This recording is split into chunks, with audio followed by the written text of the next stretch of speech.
নমস্কার। আজ আমি দই সুজি দিয়ে একটি রেসিপি শেয়ার করছি। এটা আপনারা সকালে ব্রেকফাস্ট এবং বিকেলে কিংবা বাচ্চাদের টিফিনেও দিতে পারেন। চলুন তাহলে দেখে নেওয়া যাক এটা আমি কীভাবে বানাচ্ছি। এখানে আমি নিয়ে নিচ্ছি 1 বাটি সুজি, সাথে দিয়ে দিচ্ছি যে বাটিতে সুজি নিয়েছিলাম সেই বাটিরই হাফ বাটি দই, আর দিয়ে দেবো স্বাদ মতো লবণ।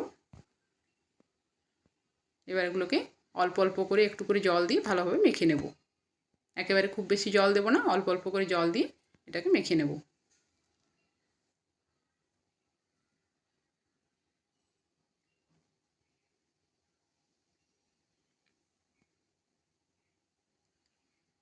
এভাবে এটাকে ভালোভাবে মেখে নিচ্ছি। একেবারে জল দিয়ে দিলে পাতলা হয়ে যেতে পারে, এটা আমাদের খুব বেশি পাতলার প্রয়োজন নেই।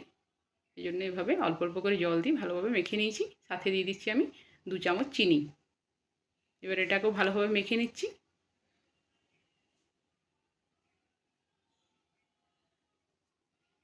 মাখানো হয়ে গেছে। এখন এটাকে আমি 10 মিনিটের জন্য রেস্টে রাখবো। আপনাদের হাতে সময় না থাকলে 5 মিনিটে রাখলেও হয়ে যাবে। নিয়ে নিচ্ছি কারি পাতা। কারি পাতাগুলো কুচিয়ে নেব। এখন একটা কড়াই বসিয়ে দিয়েছি। কড়াই গরম হয়ে আসলে এখানে আমি অল্প একটু সরষের তেল দিয়েছি। দিয়ে দিচ্ছি 1 চিমটে হলুদ, দিয়ে দিচ্ছি গোটা সরষে, আর যে কারি পাতাটা কুচিয়ে নিয়েছিলাম সেটাকে এখানে দিয়ে দেব। এবার একটু নেড়ে ভালোভাবে ভেজে নিচ্ছি।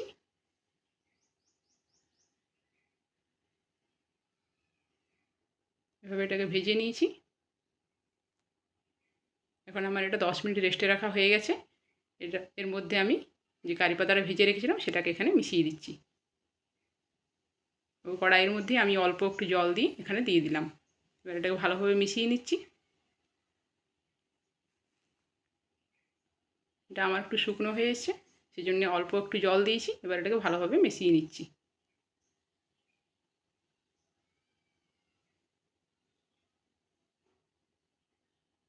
এটা আমার মেশানো হয়ে গেছে। ব্যাটারটা ঠিক এরকম হবে, দেখে নিন।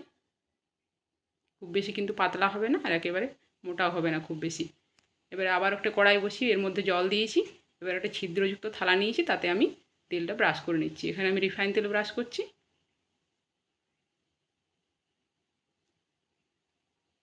এর মধ্যে দিয়ে দিচ্ছি আমি বেকিং পাউডার হাফ চামচ। এবার এটাকে ভালোভাবে মিশিয়ে নিচ্ছি। বেকিং পাউডার দেওয়ার আগে অবশ্যই থালাটাতে তেল ব্রাশ করে নিতে হবে এবং জলটা গরম করে রাখতে হবে। এবার জলটা ফুটে উঠলে এর মধ্যে আমি দিয়ে দেবো ছিদ্রযুক্ত থালাটা বসিয়ে দেবো এবং গ্যাসের ফ্লেমটাকে হাই রেখে এই ব্যাটারটাকে অল্প অল্প করে এভাবে দিয়ে দেবো। গ্যাসের ফ্লেমটাকে হাই রাখতে হবে, তা না হলে কিন্তু ছিদ্র দিয়ে নিচে পড়ে যাবে। এভাবে এগুলোকে আমি দিয়ে দিচ্ছি।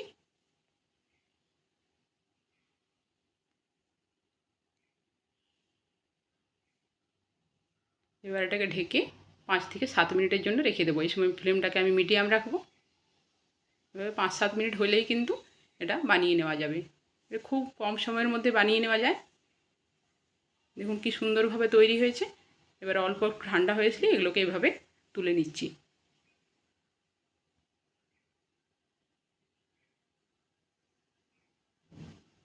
খুব সহজে উঠেও আসছে, আর কি সুন্দরভাবে এগুলো ফুলে উঠেছে। স্বাদ কিন্তু সম্পূর্ণ একটা আলাদা, তাই বাড়িতে বানিয়ে অবশ্যই একবার দেখবেন। দেখুন কি সুন্দর তৈরি হয়েছে। আমি এবার একটা ভেতরটা ভেঙে দেখিয়ে দিচ্ছি। ভেতরটা কত সফট হয়েছে দেখে নিন। দেখুন কি সুন্দরভাবে তৈরি হয়েছে। এটা বাড়িতে ঝাল চাটনির সাথেও পরিবেশন করতে পারেন, তাছাড়া বাচ্চাদের টিফিনেও দিতে পারেন। রেসিপিটি আমার তৈরি হয়ে গেছে।